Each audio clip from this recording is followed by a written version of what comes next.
Hello, hello, hello, all of you agency owners, freelancers, digital marketeurs.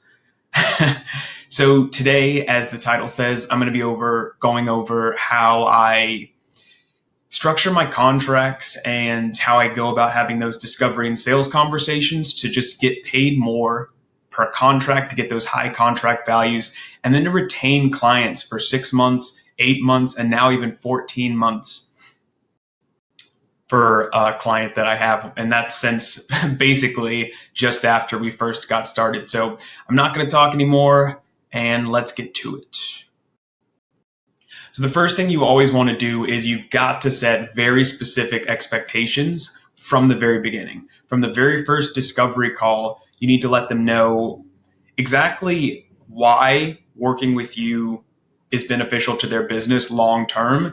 And then you're going to need to explain very clearly in a way that they're going to understand how you're going to do that. So why it's beneficial to not just do an initial project or project to project, but how exactly your services are going to translate month after month into better or more revenue for their business or improving their business in some way.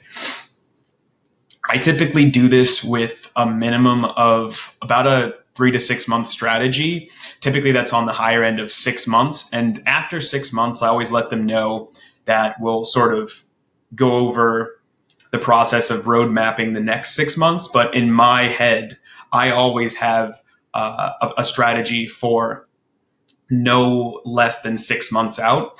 And that just ensures, again, that you not only are you confident in delivering that service that's going to benefit them over that period of time, but any questions that come up, you can be sure to answer those and be confident that you're not just spilling some BS and trying to make money, but that you're actually putting together a strategy that's going to help them.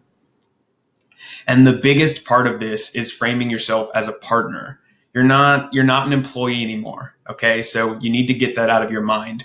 If you're thinking about them being above you or them being the one that's paying you and you're relying on them, it's a pretty key mindset shift. And that's really what it is just positioning yourself correctly. So you want to talk about how you're both mutually benefiting from this relationship, how helping them is going to continue to help your business grow, how they need to be invested in you in order for this to work, and how in return you're going to be invested in them.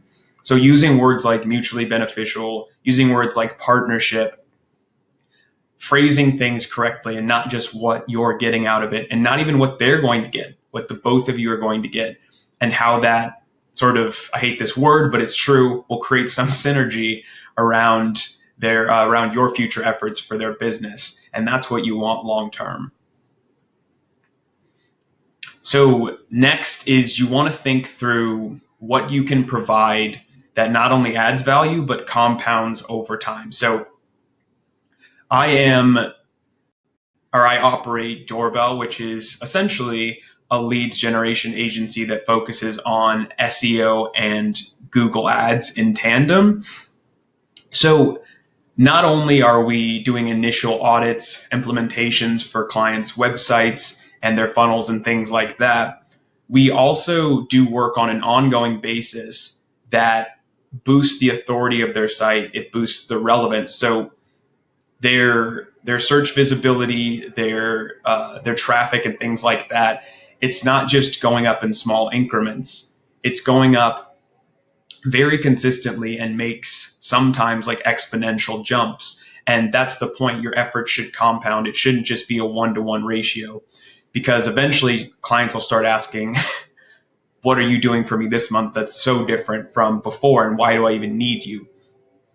So the value of your services has to increase as well. So if you're just writing emails for them, say you're doing copywriting or email marketing for them, and you're just simply writing the emails, eventually they're going to say, well, hey, why can't I just take what you're doing and do it myself or pay somebody less? So you need to maybe write those emails or do occasional open rate conversion optimization. You might need to introduce some systems and processes that'll take some work off of their plate as well on top of what you're doing.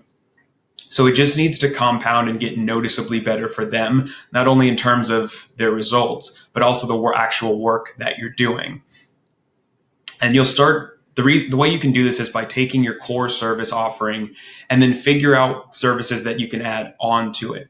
So if they're only paying you to, or initially to write out an email sequence, you can show them how to leverage automation. You can show them how to use quick video tools. You can show them how to use different templates than they're using if you're not designing a template for them, and use that as an add-on service in order for them to see you as somebody who's more than just a freelancer for hire or an employee, and somebody who truly brings them value that they can't get elsewhere or certainly can't provide for themselves. And then something that we like to do is that every month I build in essentially a check for myself, but also them to know that I'm going to be doing more than I did the previous month to help them get ahead. And one of the ways that looks like is through what we call CTR and CRO refreshes. So for our SEO clients, we all know that Google values, and if you don't know, now you know, Google values engagement metrics. So time spent on page, click-through rate, bounce rates, dwell times, all these metrics matter going forward. So if your site does really well, somehow you get good rankings, but nobody's clicking through, or people are clicking through and then leaving really quickly, Google's going to demote that web page. So we go through every month and we look through the queries that are being returned for each of our client sites. Please excuse the noise in the background, but we look at that data and then we make changes not only on page, but to the title tags, the meta descriptions, in subheadings, things like that, all of those relevancy factors in order to boost our CTR and boost the rankings for those pages. So the pages are gaining authority, and we're doing these ongoing CTR boosts and engagement boosts that'll continue for them to do this stepladder improvements. And that's what you want. You want them to see noticeable compounding improvements time over time. For our ads clients, this looks like conversion rate optimization. On an ongoing basis, we'll review the ads, we'll tweak the ad copy, we will update the landing pages, anything we can do to just continue seeing growth month over month and also year over year. So third is you've got to price yourself accordingly. And this is something that I touch on quite often, but it's because it's quite important. So if you're familiar with what a commodity is, just something that's essentially interchangeable with another good or service, right? It's typically differentiated based on price. It'd be like buying cereal or something, something that's not particularly important, or a soda, something essentially that is so similar in the market that the only thing that's going to make somebody's mind change is price. So the first thing that I always do is set myself above that by pricing something in such a way that it's not outrageously above market, but at the same time, it's noticeably above the baseline for other providers that I'm seeing, because not only does that position you in the prospect's mind as like, why are they charging so much? It's positioning you as an authority. And the depth of the contracts that I write and the way I have those prospecting conversations is telling them, hey, look, the reason why this is the price that it is because you're getting this value that I've predetermined through my experience. And so not only are they thinking in their minds, this person must be at a premium, or they're out of their minds, either way, I need to find out. You're also building in the insurance that you need and the breathing room that you need, and the costs from a cost standpoint to be able to do the work. And I'm sure you know out there, if you're having trouble with pricing or long-term contracts, that it's just hard to fulfill good work when you're barely scraping by. So don't price yourself at the very base of the market. Don't compete on price. Set your prices according to what you need to get done. And you'll see that you'll also start working with a higher quality client who understands that you get what you pay for, essentially. And also don't be crazy and price yourself in a way or promise something that you can't deliver, be very introspective and honest with yourself about what you can deliver, and then go find out. You can use marketplaces like Upwork. You can either go on or look at other agency or freelancers websites to get a feel for their packages and just see what's possible that you can do and increase your price point by 10-20% and start there, and then build when you get more experience or if you see how your market is responding. This is imperative. So you need to figure out how to get those quick wins and those wins that are going to make a difference for your clients. So I think about it in 30 days or sometimes 60 days. SEO takes a little bit longer, but that's where the Google Ads component comes in. Within 30 days, what can you do that improves the prospect's life in some way, and solves that huge pain or improves their bottom line, right? Making them more money. For us, it's getting them leads in the door that make up for our services, at least if it's ad spend for PPC. And in terms of the SEO side of things, we make sure that if they have technical issues that are preventing their site from ranking or being indexed correctly, we fix those first, because that way the equity that their site has already built will get recognized instead of building something new and then needing to wait 60 to 90 days for it to get indexed and figured out, and they're not going to be seeing tangible improvements. So go in and figure out something that you can offer that is quick to implement. It's easy for you to implement. It's not time or resource intensive, and it gets them those quick wins. That way you'll build trust without having to sell them on anything. The results will speak for themselves. And trust and result is really what will get you to the next step in terms of being able to pitch those 3-month out, 6-month out, 9-month, and 12-month out contracts. So focus on those wins and really think hard about what skill do you have that you can immediately go in and do something significant for their business.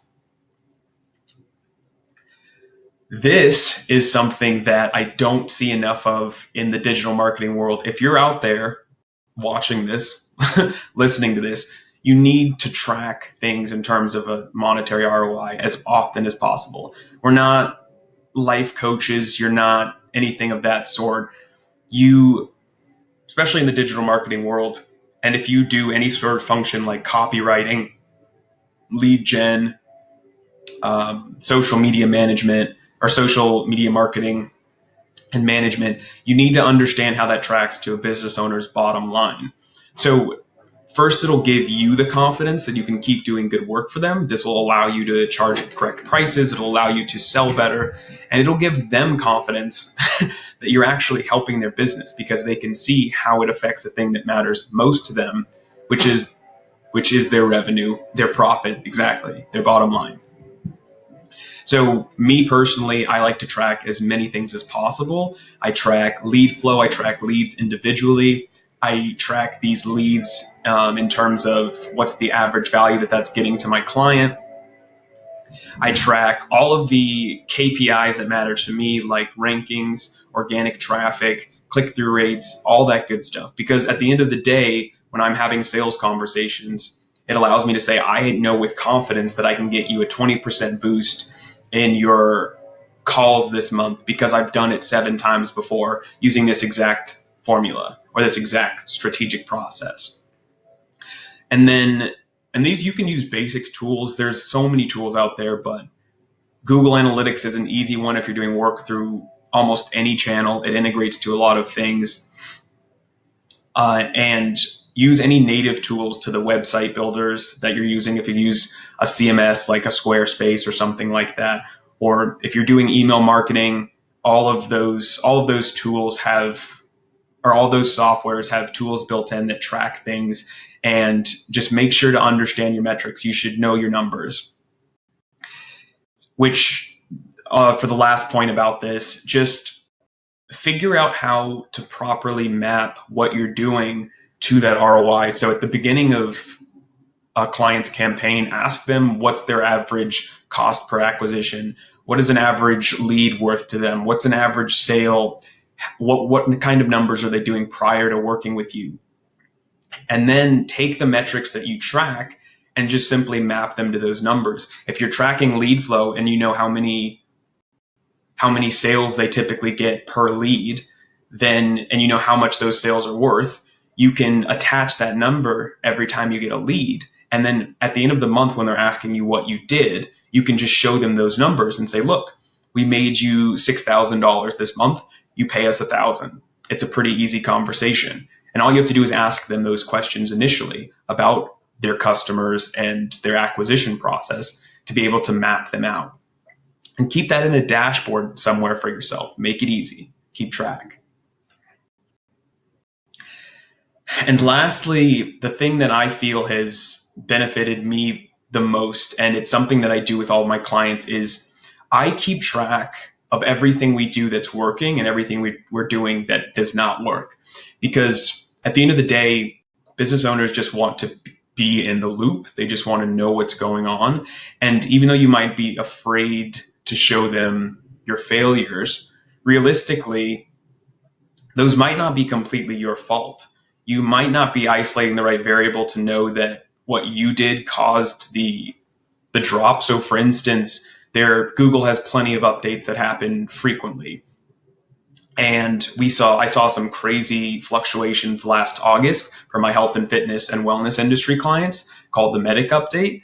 And I started, just working on my process. So I've actually got a checklist for when these types of things happen in order to work backwards to know what went wrong. And I deduced that it was because of this update, and I deduced what the problems were, took care of them on the websites that needed to. And not only did my clients' rankings normalize and their traffic normalize, it actually increased in the following month. So that's a proper diagnosis. And I told all of my clients immediately when this update happened and what I was doing to fix the problem.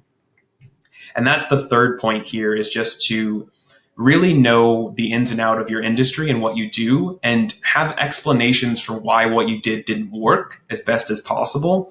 But more importantly, have a strategy for an ongoing basis of how you're going to fix and correct those things. And you'll find that clients are very receptive to that. That goes back to that partnership thing. You're keeping them in the know. You're giving them all the information they need, and they're happy to work with you as long as they feel like you're helping take their business in the right direction and they trust you. And on the note of trust, I always have monthly meetings and reports. My clients get access to me whenever they need via email, and it's 24 to 48 hours that I get back to them.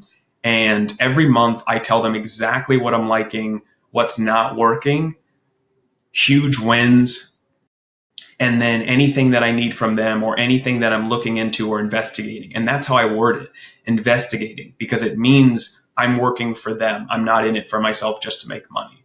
And so those meetings will keep them accountable. It'll keep you accountable, and it'll keep them on the same page. So one day you don't just wake up and they ghost you, or you start to get complacent and know that you're not actually helping the client.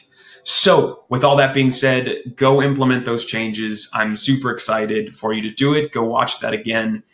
Get those retainers up. Get those contracts going. And if all this sounds a little overwhelming, or you don't know how, or you want to ask some more questions, there's a link that you can click on, or you can type it into your browser on this slide, and we can just take 45 minutes. We can go over your business model, how you're selling, and restructure things in a way that can get you to where you want to be.